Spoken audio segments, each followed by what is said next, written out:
Hi Gemini, this is Lena with Cicalia Botanicals. Welcome to your April 2020 Tarot Horoscope reading. So I went ahead and laid out the reading for you so we could just jump right in.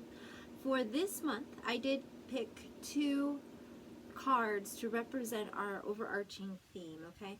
I have the Divine Feminine Oracle deck where I did choose one card from. For you, that is Isis, the goddess of magic. Sexual energy is sacred. My pleasure is a prayer that brings me back to life. So that's a fun theme for April. We also have the Wheel of Fortune, so I did choose from a tarot deck, my second most used tarot deck, which is the Deviant Moon Tarot. The Wheel of Fortune, Major Arcana card. So I'll get into what that means here in a moment. Real quick, I'm going to go over the April 2020 astrological events that will be affecting everyone on a whole, everyone differently, of course. On April 3rd, we have Venus moving into your sign. Aha! I should have known. Okay. That makes a lot of sense. So Venus is the planet of love, of intimacy, of sex, of beauty, and of friendship. Gemini, so you are really in line with that energy, and you can really take this opportunity for the month of April, moving April 3rd on, to harness that energy that's flowing so nicely in your energy. Feeling a little bit more social, a little bit more curious. Definitely lots of ideas bubbling and sharing ideas back and forth with people. Reading more, sharing what you're reading with others more, maybe watching more interesting documentaries with loved ones, significant others. On April 7th, we have the full moon into Libra. So we start off the month with the moon in a waxing energy, which I love. The full moon on the 7th in Libra is going to be more of a balancing energy. So feeling more of a balance between partnerships, especially significant other romantic partnerships. Feeling like you're more apt or prone to compromise. A lot more peace and harmony in general in relationships, and wanting to spend more quality time, maybe more intimate quality time with your significant other. On April 19th, we have the sun moving into the sign of Taurus. So everyone's going to be feeling, even though we already, many of us are already at home a great deal, more security, or issues around security, more of a desire to nest, to make the home more comfy, cozy, really enjoy and thoroughly feel comfy at home and being at home a lot. Grounding our emotions more, especially for those that maybe weren't so used to like being a little more introverted, being more comfortable with that. For the extroverts out there, there will be more of an interest in pursuit of the physical versus the spiritual, and a desire or a need for more physical exercise. On April 22nd, we have the new moon in Taurus. More romantic vibes. So there's a lot of that energy already going on, and it seems to be a little bit extra for you this month. It's Gemini. A little bit more romantic though, and a little bit more sentimental. Be careful though, because around this time there may be some possessive issues come up, or jealousy issues come up. There are issues around loyalty, but typically it being a good thing. So not the negative of like issues of people not being loyal. More along the lines of feeling more loyal, defining what loyalty is. But also there's more of a energy to be resistant to change, a little bit more stubborn, which is interesting because the new moon to me is about change, right? And it's a great time to plant new seeds and to do new moon magic work, which is about what you want to bring into your life, the new things, the beautiful new changes you are working to manifest in your life, to make happen. On April 25th, we have Pluto going retrograde in Capricorn. And that is going to be that way until, it's going to be retrograde until October 4th. So Pluto is a sign, or the planet, excuse me. I should say Pluto in retrograde to me represents shadow work. And Capricorn is a sign that has a lot to do with tradition, with more paternal issues, authority issues, work ethic issues. So you might see some issues arising around power struggles, authority issues, work issues, finance issues, questioning all these things and what has worked in the past and doesn't anymore. Or maybe it didn't work in the past and it's certainly still not working, so it's time to change it. And retrogrades really are a great time to do a lot of the work, the difficult work, to level up in life, to become the next newer, better version of yourself, right? And the reason why retrogrades, I think, are good for this is because it forces us to deal with some shit. It brings stuff up that we would rather keep pushed down or not look at, or things we didn't even know we needed to look at. They're so buried that they come to the surface, things that have been affecting you on an unconscious level but need to be addressed.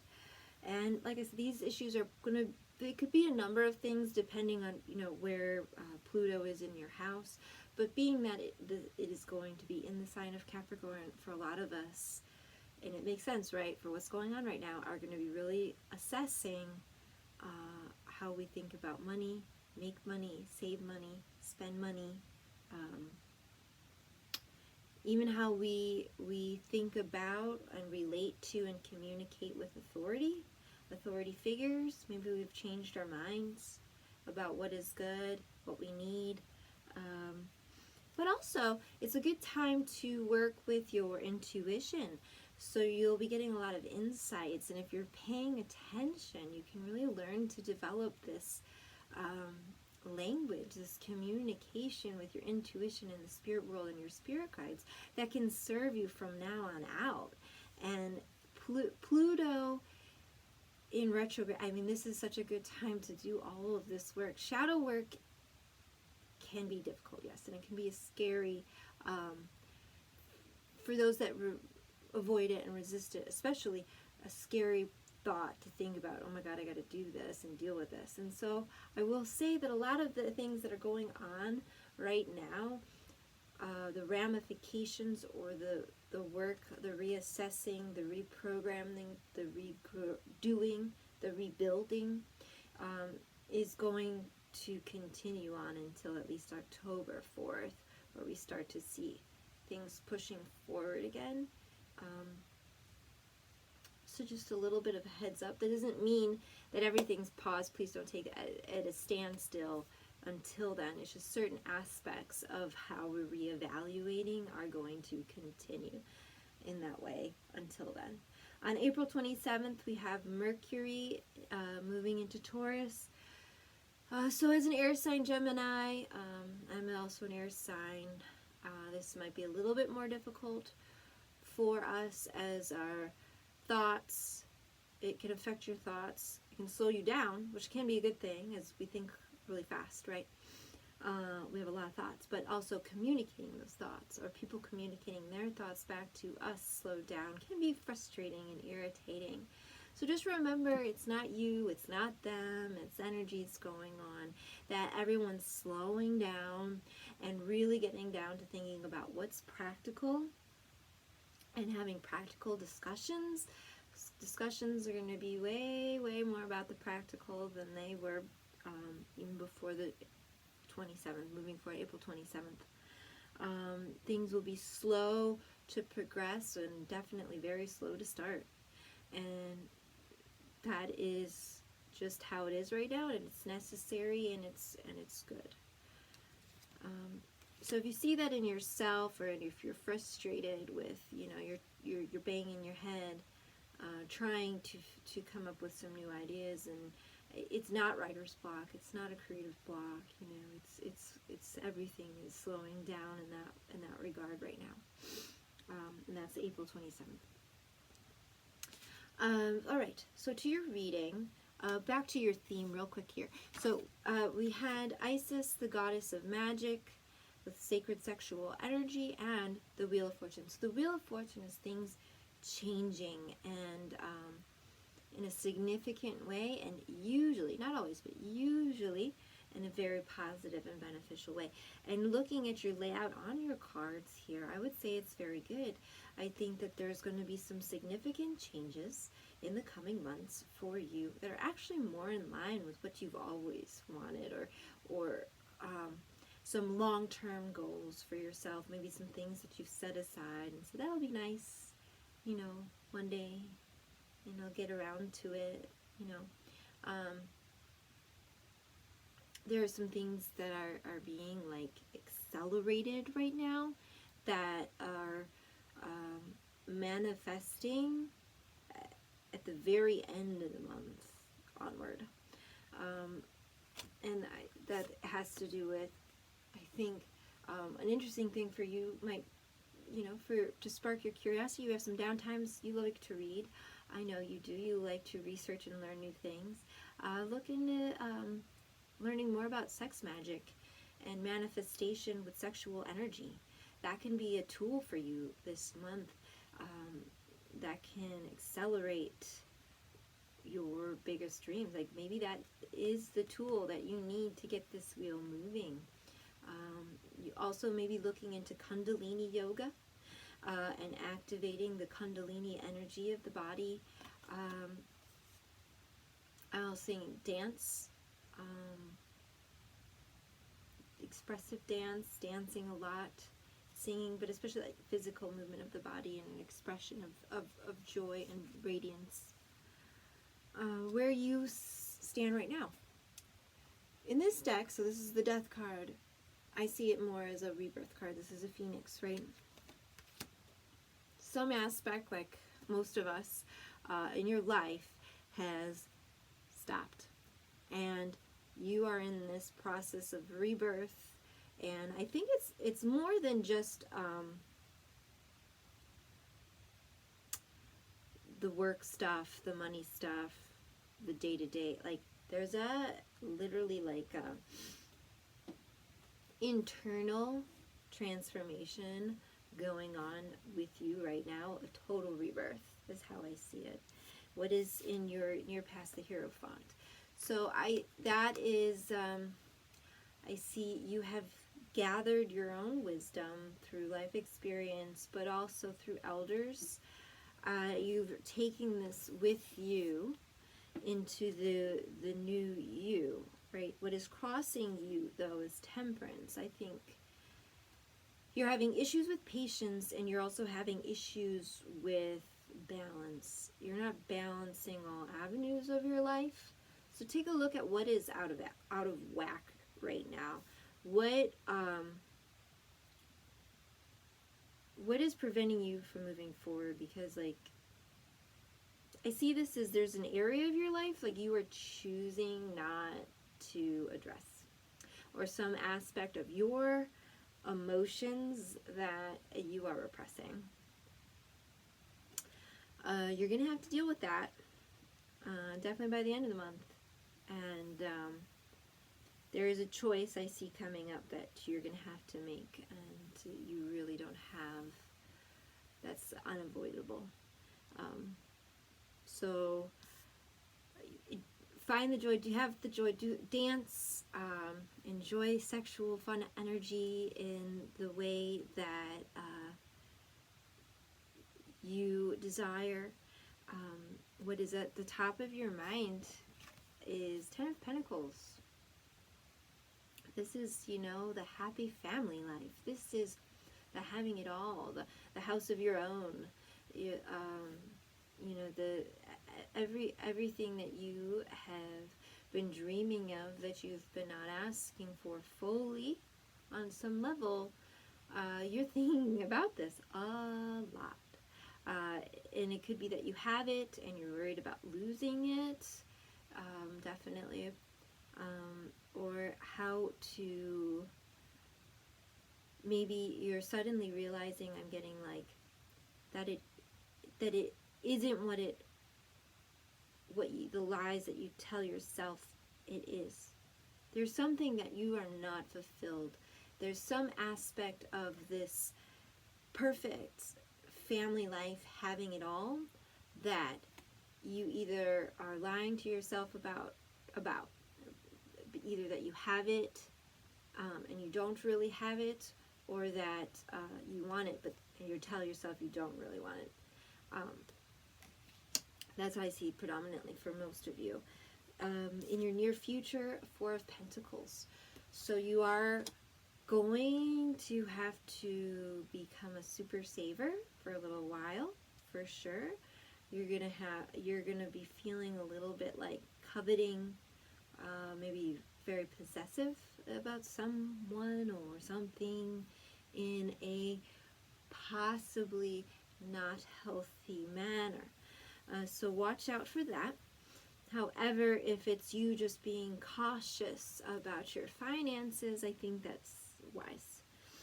I have the Magician is what is at the core of your subconscious energy right now. It's interesting. So you are the Magician, which you also have the High Priestess is your advice card. The High Priestess is more evolved than the Magician. Okay, the Magician is more of like, can control things and can create this future for himself, but it's also like sleight of hand. It's more of an illusion. It's kind of buying your own bullshit sometimes. Not always, in this way I'm reading it that way. What you may find is, especially during, I think for you, Gemini, this Pluto retrograde in Capricorn, this unearthing of issues probably around how you identify with, I think, your work and the world that you create with your work, and how I think that you're going to need to completely reevaluate who it is that you can be, that you want to be, in order to have this. Because your advice is actually like, you need to let go of this illusion of that you're creating your, I mean, you are creating your world, don't get me wrong. You have a lot of control over what's going on in your life right now, actually. And I think that there's a deeper part of you that really does know that, but there's also a part of you that knows that you're lying to yourself, that you're not really asking for everything that you deserve. And that your advice is to go after it all, right? To it with your true, really work on developing your intuition and getting, you have so many answers there with you all the time, and you actually do have the power to manifest it all, and without the bullshit, and to be the bigger, better you that you have been holding yourself back from this strange fear that is so ingrained. I'm not even sure that you know where it comes from, if you're even able to get to the point that you can acknowledge it. What you have going on in your environment that you can't control, the Two of Swords. So the Two of Swords is, you're at a crossroads and you have to make a decision. And the Two of Swords, honestly, I find comes up in this position often. I mean, because it is a lot of times the world is saying, all right, here you go. You get this or you get this. You don't get both. you have to pick now. And we're not waiting anymore, or they're both gone, usually is how it goes. And honestly, those moments, I feel like when the universe is putting that in front of you, those are very rough, difficult moments. And I am sorry about that. But it does work out. Like, you make the decision, and if you come from the place of like working on your intuition and going with not lying to yourself anymore and asking for everything that you want and what you deserve, what you know in your heart that you deserve, that go with that decision. Go with that decision. That's the right one to make. You already know the right one to make. So just remember that when it feels hard, like, you know what you want anyways. So just go that way. Trust it. Okay? You've got this wheel of change coming in a good way. All right? It's tough times right now. It's uncertain times right now. And it can cause a lot of anxiety, especially for air signs, even though I think that, you have some things that you can distract yourself with in a really good and beneficial way. I think for some of the signs, the distraction is not as good as others. But in your case, Gemini, I think that it's good. It'll be good for you. That doesn't mean keep up the lies. That doesn't mean don't make the decisions, the important decisions that you have to make. Do all those things that you need to do for you, but then continue to have fun and enjoy yourself and learn how that joy can manifest and build and snowball into more and better things in your life. Your hopes and fears, Four of Cups. I don't think anyone hopes for the Four of Cups. The Four of Cups is not seeing everything that's being presented in front of you. I think you have this kind of like fear of missing out right now. And I think it's that if you make a decision, it might be the wrong decision. And what if I miss out on like everything I could have had? Or what if by making it, like, maybe I don't have to make a decision. Maybe I can have it all. And you can't. And I think your fear is all of these like what ifs that you've got floating around you. And strangely, like, that seems to be more of your fear than like some of the other signs' fears right now. So in your head, but ultimately I have the Four of Wands. So this is the marriage card. So for some of you, it is a proposal or a wedding or a marriage or a commitment, or you're finding your person that will eventually lead to marriage. Or it could be finding your career, how you now identify yourself. You finally figured it out. This is it. You're on that path this month. And it goes right in line with this card here. And remember that your advice is to harness your own magic, your own superpowers, your own intuition, to ask for it all, to stop lying to yourself about certain bullshit that what you lie to yourself, and let that go. And at the end of the month, you're going to have some pretty cool clarity, assuming you make a decision. And let go of, like, is it the right decision? Do I really have to make a decision? Yeah, you do. And go with your heart, and you'll be great. So I look forward to seeing how this month turns out for you, Gemini. And I am very excited for you, actually. I have so much faith in you.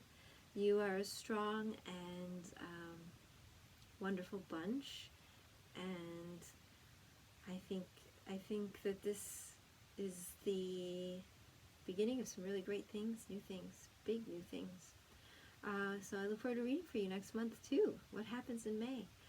Well, I wish you so much health and wealth and happiness, and thank you for joining me this month, Gemini. Bye.